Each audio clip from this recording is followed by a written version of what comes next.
I look at real facts about how this man went to court every single day with Michael Jackson. How him and Don King was super, super cool. How this man was on the Wu-Tang Clan album. How when Jennifer Hudson's family was murdered, he put them up in Trump Tower for 6 months, protected them, didn't charge them a dime. Judges, county jails, city jails, streets and garbage pickup, all that stuff's local. Yeah, the local governments have a lot of power here in America. But what Democrats are very good at doing, they're good at deflecting. Let me be one of the first Black women that was a part of the 92 or the 93% that voted for Kamala to come out and just say it. I regret voting for Kamala. I really do. I regret voting for her. Already into Trump's presidency, not even a full month, and this man has already secured borders. He's already signing bills that are taking place, that are uplifting this country. Me not doing my history and really, being investigative and seeing all the things that Trump has done, and now having an eye opener and really looking at this man and seeing exactly how this man works has really put something on my heart. And I don't know what I was thinking going in there voting for Kamala in the first place. I'm glad of the results. Don't get me wrong. I'm glad that Trump is in there, but me being so lost and participating into the whole Kamala run, and now taking a step back, looking at how this president here is really running things, and it hasn't even been a whole month. Don't you guys find it amazing how, when you look at the dynamics in America, you have the majority of people, I believe, that are awake. You have people like her that are realizing what they've been doing, and they're starting to wake up.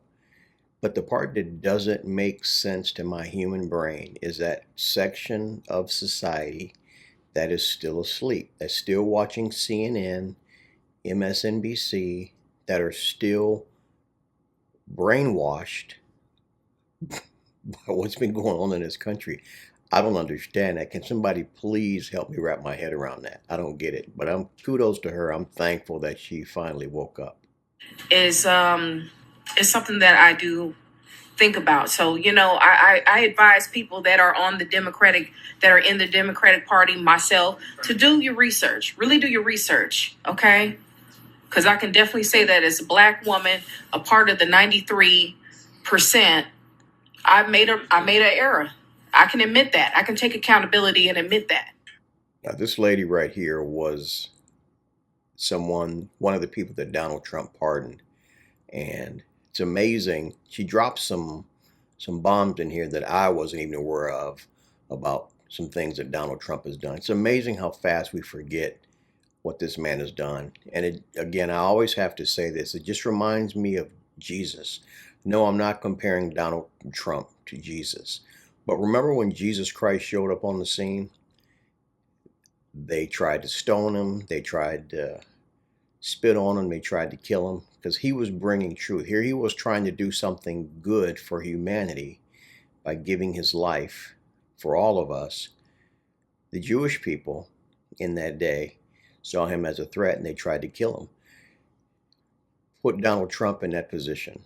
Donald Trump is trying to do things to make this country better, and he has gotten nothing but pushback, lied on, impeached, threatened. I mean, it's again, let me reiterate, I am not comparing Donald Trump to Jesus Christ. What I'm saying is, if you look at the parallel, it always seems like when there's something good that's trying to be done, there's always a ton of pushback. Check out what this lady has to say. It's going to blow your mind. People say, but you watch what they do. We've been hearing what the Democrats say for so long, and it sound good and it feel good. But we watching what they do, and they ain't doing shit. We hear what Trump say. It sound crazy. But when I watch what Trump do, and I go back and I look at real facts about how this man went to court every single day with Michael Jackson, How him and Don King was super cool. How this man was on the Wu-Tang Clan album. How when Jennifer Hudson's family was murdered, he put them up in Trump Tower for 6 months, protected them, didn't charge them a dime. How he sent his private jet to go get Nelson Mandela out of prison. How he gave Rainbow Push and Jesse Jackson $1 million to get started, to get activated in the black community. How he gave me and... See, they don't want to talk about this. And this is all stuff that he's done, but nobody wants to talk about it. They just want to paint him as this evil man that doesn't give a crap about this country. I truly believe that he cares about this country and about the people living in this country.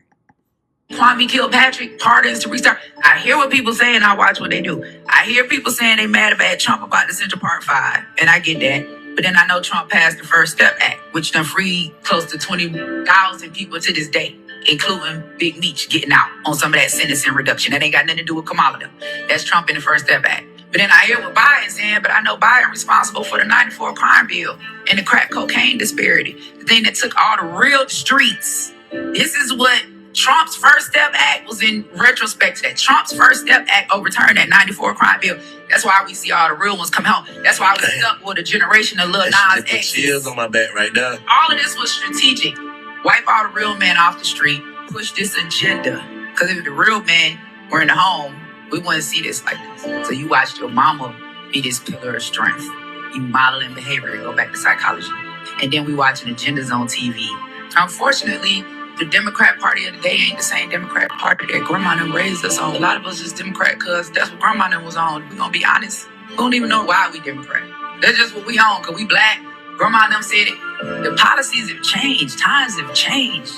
We cannot be educated on abortion and Margaret Sanger and the racism in abortion and vote for it. You can't say Black Lives Matter and vote to kill the black life that you create and then be mad at white people, black women. We so stuck up in this feminism with having a choice that we got to feel liberated that we don't even realize the consequences of our actions. Like, we want to run around here and call a man a deadbeat if he don't want the baby, but bitch, you can go kill the baby and get a pat on the back when you don't want it. And at the same time, they screaming equal rights. They don't really want equal rights. They want control. And I don't want that much control. I don't want the right to kill my children.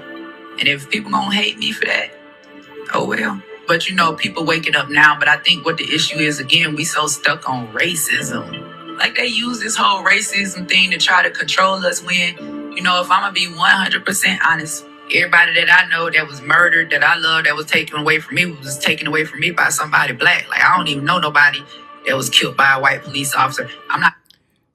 So can we talk about this, y'all? Just for a moment. Several years ago, when all this Black Lives Matter crap was going on, at the time I actually had a Facebook account, and because I was in law enforcement, I knew and could see what was really going on.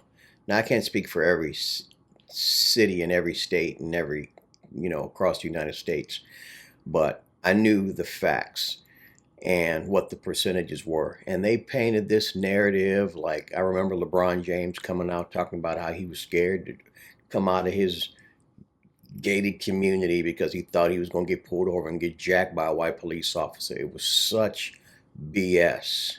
And I'm glad that people are finally starting to see the truth behind all this garbage that's been going on, all the lies, all the propaganda. I've been tired of it for several years now. So thankfully, it's nice to see somebody like this speaking the truth. Taken away from that, I'm not saying that it don't deserve justice, but I'm saying on one hand, we get totally upset and blame it at the hands of racism. Then on the other hand, it's the same act. It's just by one person with light colored skin and the other person with dark. I'm thankful that they lack morals. I'm thankful that what happened to the State of the Union that night revealed how they actually are. I'm thankful that they showed themselves not supporting American citizens. Oddly enough, I'm thankful that they didn't stand up for Laken Riley or DJ. The reason I say this, the past 24 hours, I've been seeing videos of lifelong Democrats saying that they will never vote Democrat again based on what happened that night. Even they are turning and saying, that's unacceptable behavior. What happened that night? Despicable. It wasn't just Republicans that saw that. And that literally gives me hope. That gives me hope. So Democrats, Congress, Al Green, thank you. Nancy Pelosi, thank you. Thank you for showing your true colors. Thank you for showing that you are not for Americans. Thank you for having tantrums. Thank you for your disrespect. Thank you for your lack of professionalism. Thank you for your lack of honor. Thank you. Thank you. Thank you. Literally, in 4 years' time, it's going to be amazing. It is going to be amazing to see the turnaround. The 8%ers, people that look like me, oh my goodness, that number, what is that number going to be? Is it going to be 80? Is it going to be 100? Even if it's 30, that's amazing. But I wonder, just statistics, what are those numbers going to be? Demographics, just every aspect, old, young. I am genuinely excited. There's so much hope for America. We're back. For me personally, I wish there wasn't such division. I wish that the majority of Americans were on the same page. And if you look at the way people voted, I believe that is the case. The mainstream media, they tend to push the stuff that gets clicks and that gets people to watch, and that's usually the liberal crazy and the hatred, the pushback. But I truly believe if we were to actually do a real poll of the people in this country, my guess would be 80 to 85% of the people that live in the United States, whether they like Donald Trump or not, are glad to see the changes that are being made. The people that were affected by the federal cuts, my heart breaks for you, but it's something that had to be done. If the United States was my company and it was being run the way it was being run, there's no way you can sustain a business. The only difference between a private company and the United States government is that a private company is responsible for their income. The government is just basically given trillions of dollars in our taxpayer money. So they don't have anything invested in it. They don't care, like I've said before, if they spend $10,000 on a hammer or $90 on a small little Ziploc size baggie of ball bearings for airplanes. And these are things that I know for a fact just from watching some of these congressional hearings, things that have been going on. And we've all seen what Doge has been uncovering. So something needs to change. And sadly, Donald Trump is that person.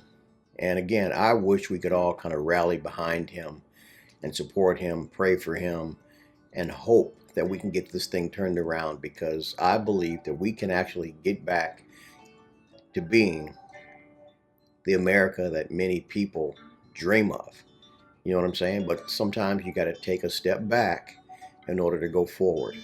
Again, a lot of people aren't liking the things that they're saying with the tariffs, the threat of a possible recession, the fact that there have been thousands of people that have either been laid off or let go from the federal government. I understand that.